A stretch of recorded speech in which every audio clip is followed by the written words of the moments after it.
du tout.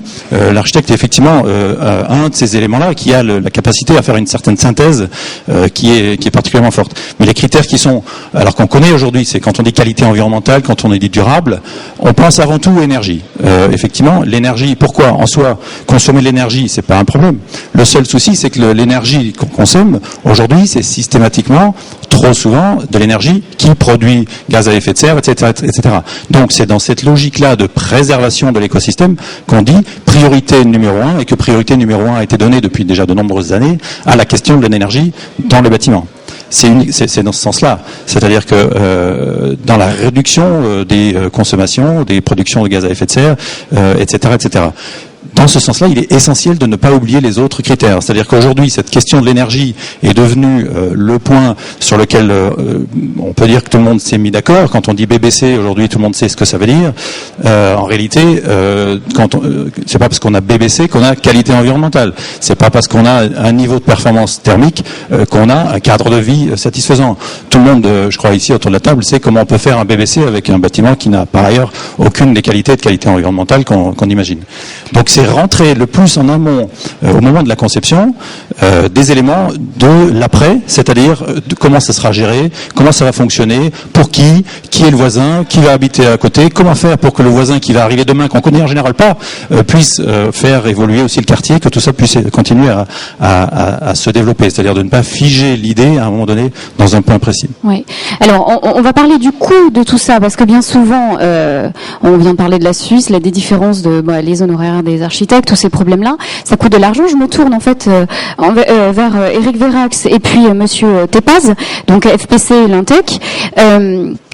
Vous, donc FPC, en 40 ans, vous avez construit plus de 4 600 000 logements sociaux. Donc on voit qu'il y a un rôle... Ah oui, voilà, exactement, un petit peu plus. Donc plus d'1 million avec des aides de l'État. Est-ce qu'aujourd'hui...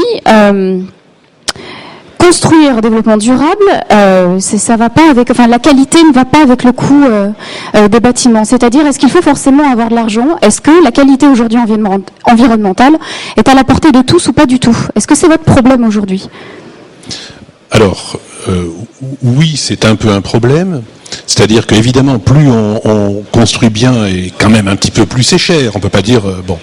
En même temps, la position de la fédération était de dire qu'il fallait créer des filières, en tout cas aider à la création de filières et de process, d'entreprises habituées à faire ça, de bureaux habitués à travailler dans ce sens, d'architectes qui avaient ça, etc.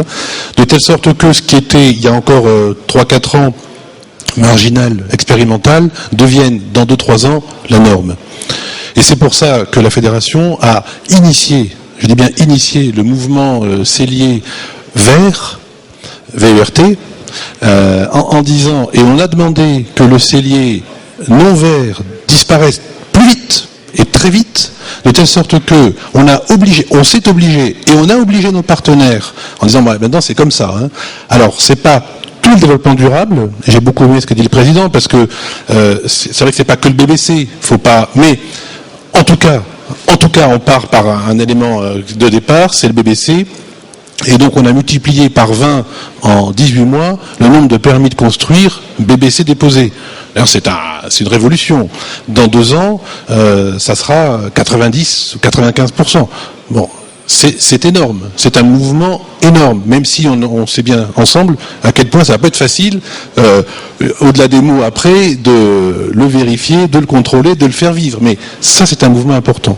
Monsieur Tepaz, est-ce que vous êtes dans cette même philosophie? Est-ce que la qualité environnementale est à la portée de tous ou pas? Est-ce qu'on vous donne les moyens de pouvoir construire des choses Je dirais aujourd'hui 2 problématiques. C'est la première, ce que disaient les partenaires, c'était déjà de construire mieux, plus étanche au niveau des consommations énergétiques.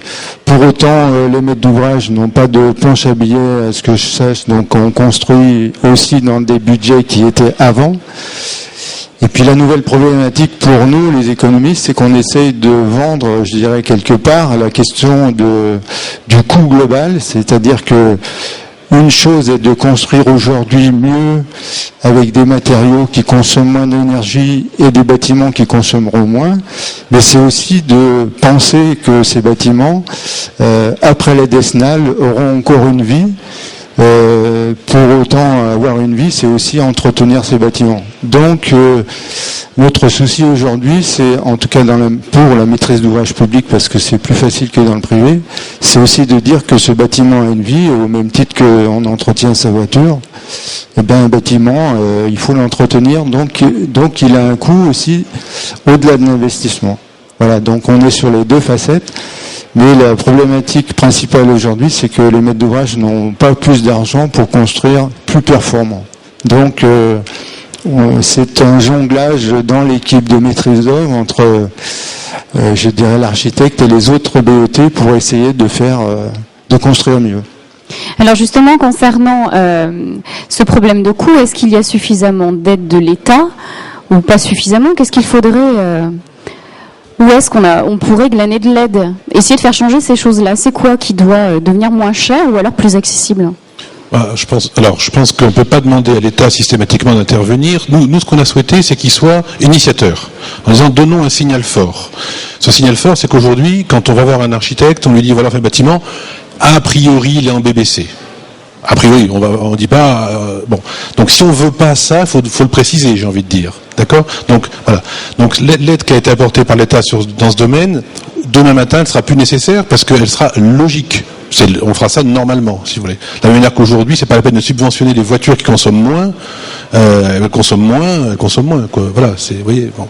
Donc non, il n'y a pas besoin d'aide particulière. C'est les particuliers qui vont prendre, au fur et à mesure de l'évolution du prix, conscience, à la fois culturellement et financièrement, que c'est dans ce domaine-là qu'on se dirige. Je me tourne vers vous, donc l'UMF Union des Maisons de France. On arrive à avoir des maisons qui sont accessibles grâce à vous. Donc pour vous, une maison réussie, c'est un terrain bien choisi, un plan personnalisé, un financement adapté. Et votre force, c'est d'avoir un seul interlocuteur pour la personne, le primo-accédant qui désire avoir une maison.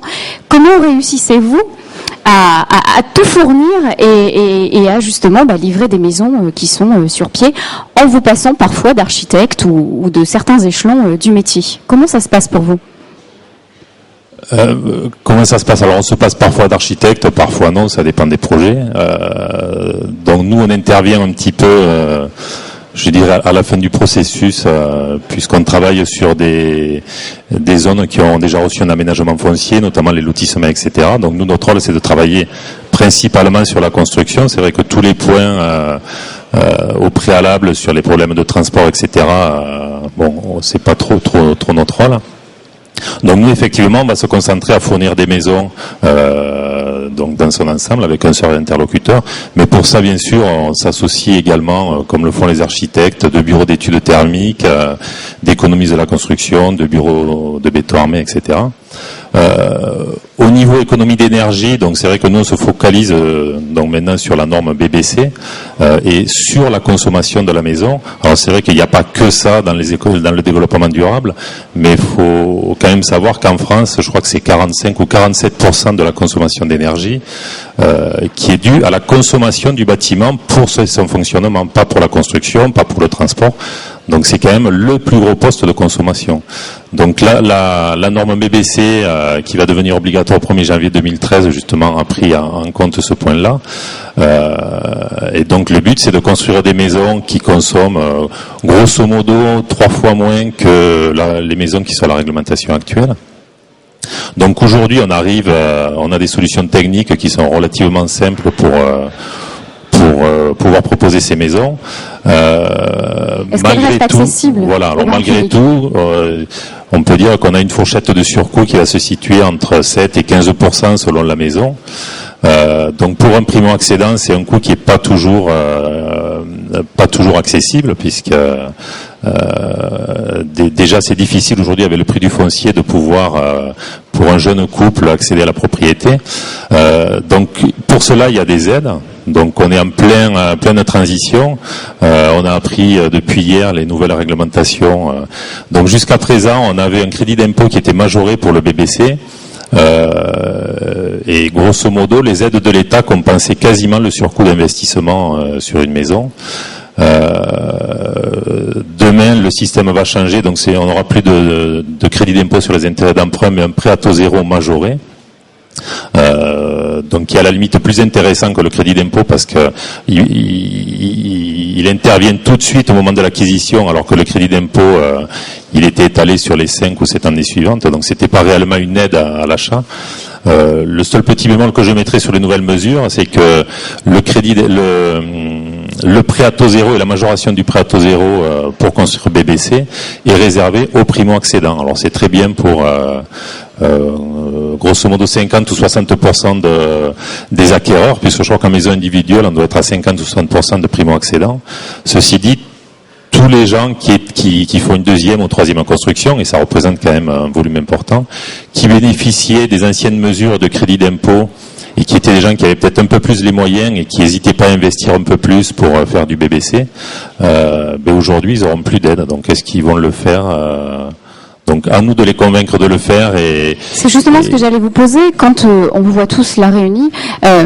Quelle mission est-ce que vous voulez vous fixer? Est-ce que des fois entre le coût, les profits, le fait aussi de faire sa profession et de gagner sa vie, et le côté un peu développement durable, la mission qu'on peut avoir tous en tant qu'éco-citoyens, comment est-ce que vous pouvez des fois vous situer entre les deux? C'est protéiforme, c'est-à-dire qu'on a parlé du BBC. Ce qu'a dit le président, c'est qu'il n'y avait pas que ça, il y avait des choses beaucoup plus fondamentales, et je souscris complètement à cette vision qui n'est pas technicienne, si vous voulez, des choses. Et si je prends 2-3 exemples, en Rhône-Alpes, vous y travaillez beaucoup. On fait partie d'un organisme qui vient d'être créé via la région, avec d'autres, mais qui s'appelle le CERF, et dans lequel on réfléchit tous ensemble, on est une quarantaine de partenaires, à l'utilisation des surfaces, des terrains, à l'échelle régionale. Et à partir de là, naturellement, des transports qui seront mis en place et à développer des zones à urbaniser. Alors, parce que c'est bien gentil de faire, et je le comprends bien, une maison dans un coin un peu paumé, qui est elle-même, en tant que telle, elle est même mieux que BBC, peut être passive. Maintenant, s'il faut prendre sa voiture pendant une demi-heure pour y aller, on n'a pas tout gagné quand même. Donc la réflexion, par exemple, est là-dessus. À l'autre bout de l'échelle, on a signé avec la Fédération du bâtiment, qui aurait pu être là d'ailleurs, mais bon, qui est pas, voilà. On a signé il y a 2-3 ans une charte qui s'appelle Construire propre, pour dire on veut que dès le début, on change complètement l'image du chantier. D'abord, on consomme beaucoup moins d'énergie, ça c'est une chose. Oui, c'est toute la façon de travailler. Ça passe par des chantiers verts et par toute une philosophie de travail. C'est à tous les moments, à tous les instants qu'on essaie d'avoir une politique. Et on en parlait tout à l'heure avec le président, on est en train de mettre en place nos instances respectives au niveau national, des contrats d'architectes qui à la fois permettent d'arrêter les discussions non pas stérile, toujours un plaisir, mais bon, entre nos deux professions, c'est-à-dire qu'il y aura demain un contrat commun, donc qui simplifiera les choses, évidemment. Et puis deuxièmement, ce contrat va prévoir l'intervention de l'ensemble des bureaux, de telle sorte que dès le début, c'est pas l'architecte sans renommer d'ouvrage pour trouver les bureaux, c'est les bureaux sont là, on les connaît, on travaille avec eux, et donc on gagne non seulement du temps, mais comme vous le disiez, demain peut-être, avec un peu de chance, on construit pas beaucoup, enfin un peu moins cher peut-être, mais surtout beaucoup plus fluide, parce qu'on n'a pas découvert au fur et à mesure, ah bah oui, l'économie c'était qui, ah bah oui, ça sera lui, tiens, ah puis ça sera lui. Bon, vous voyez, il y a une façon de travailler, donc à tous les moments de la chaîne, il y a une façon de travailler pour essayer de faire mieux avec moins. Donc vous êtes force de proposition pour cette construction durable, mais est-ce qu'on vous écoute vraiment? Est-ce que vous avez les moyens de pouvoir réellement changer les choses? Oui, il faudra qu'on s'intègre dans la discussion politique, sans doute, pour être intégré, notamment dans les plans directeurs, les SCOT et tous les plans qui puissent exister. Et là, l'architecte est malheureusement absent. On leur demande assez peu, donc c'est plutôt des bureaux un peu spécialisés qui gèrent ça avec les politiques. Je pense qu'il faudra qu'on intègre ça, effectivement, ça sera à le faire. Mais je crois qu'il y a une chose qu'il ne faudra pas oublier, c'est aussi l'existant. Parce qu'aujourd'hui, la consommation d'énergie, puisqu'il faut parler comme ça, c'est dans l'existant aujourd'hui. Est-ce qu'il faut raser et tout reconstruire, tout refaire, reprendre à zéro? Ça, c'est une autre discussion. Voilà. C'est une discussion. L'objectif, c'est de pas raser au maximum, sauf si socialement, c'est pas possible de faire autrement. Je vois, c'est toujours le diagnostic, c'est un bilan global. C'est pas. Il faut qu'on arrête de parler que de BBC en fait. Je crois que le développement durable, c'est vraiment un bilan global. C'est-à-dire qu'il va falloir peut-être, on sera pas BBC dans un immeuble qui consomme 350 kWh par mètre carré par an, mais si on arrive à 100 kWh en respectant le patrimoine, parce qu'on a un patrimoine, il faut faire respecter ce patrimoine, il faut aussi que l'architecture ait son mot à dire. Eh ben, on aura gagné 300%. Je veux dire, c'est énorme. Aujourd'hui, il faut qu'on gagne en énergie. Et on gagnera parce que, en général, c'est dans le centre-ville.